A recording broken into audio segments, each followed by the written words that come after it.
ఈ కథ ఎవరినీ భయపెట్టడానికి చెప్పేది కాదు, కాని ఒక్కసారి విన్నాక నిద్రలోకి వెళ్లే ముందు మీరు మీ పేరు మీ చెవులకు వినిపిస్తుందేమో అని ఆలోచిస్తారు. ఈ సంఘటన జరిగిన ప్రదేశం ఎక్కడో అడవిలో కాదు, పాత సమాధి దగ్గర కాదు, మనకు చాలా దగ్గరగా ఉండే ఒక చిన్న గ్రామం. అక్కడ రాత్రి 10 గంటల తర్వాత ఎవరూ ఒకరి పేరును బిగ్గరగా పిలవరు. అది ఆచారం కాదు, అది భయం. రమేష్ ఆ గ్రామానికి ఉద్యోగం వల్ల వచ్చాడు.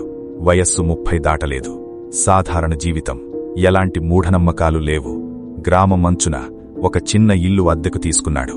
ఇల్లు బాగానే ఉంది, కాని ఒక విషయం మాత్రం అతనికి నచ్చలేదు. రాత్రి అయ్యాక చుట్టుపక్కల ఇళ్లలో చాలా త్వరగా లైట్లు ఆఫ్ అవుతాయి. రాత్రి 8:30కే గ్రామం నిద్రపోతుంది. మొదటి రాత్రి రమేష్కి నిద్ర పట్టలేదు. నిశ్శబ్దం ఎక్కువగా ఉంది, చెవుల్లో సౌండ్ వస్తున్నట్టుగా ఉంది. రాత్రి సరిగ్గా 12:12 అతనికి నిద్రలో ఒక గొంతు వినిపించింది, చాలా మెల్లగా. రమేష్! అతనొక్కసారిగా కళ్ళు తెరిచాడు. రూంలో ఎవరూ లేరు, తలుపు మూసే ఉంది, కిటికీ కూడా. డ్రీమై ఉంటుంది అనుకొని తిరిగి పడుకున్నాడు. కాని నిద్ర రాలేదు. మరుసటి రోజు అతను పక్కింటి అత్తనడిగాడు, అత్తా, ఇక్కడ రాత్రిళ్ళు ఏమైనా శబ్దాలొస్తాయా? ఆమె ఒక్కసారిగా నిశ్శబ్దంగా మారింది.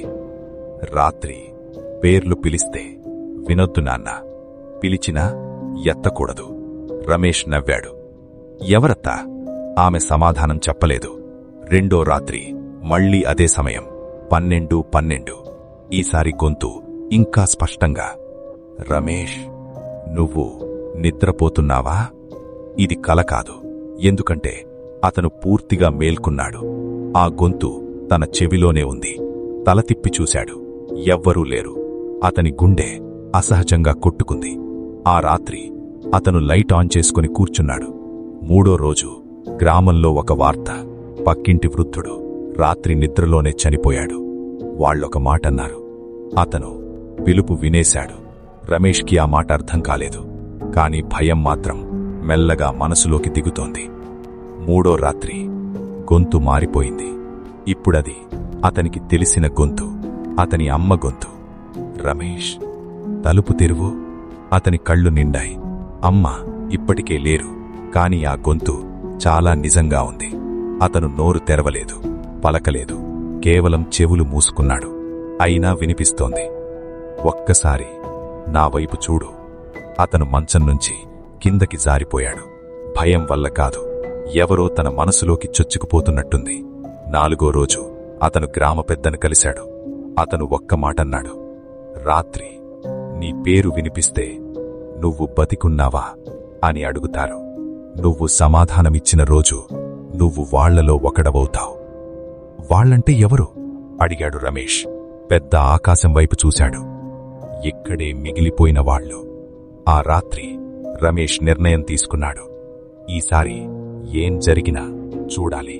12:12 గొంతు వచ్చింది. రమేష్, ఇప్పుడు నువ్వు వినిపిస్తున్నావా? అతను మెల్లగా అన్నాడు, వినిపిస్తున్నాను.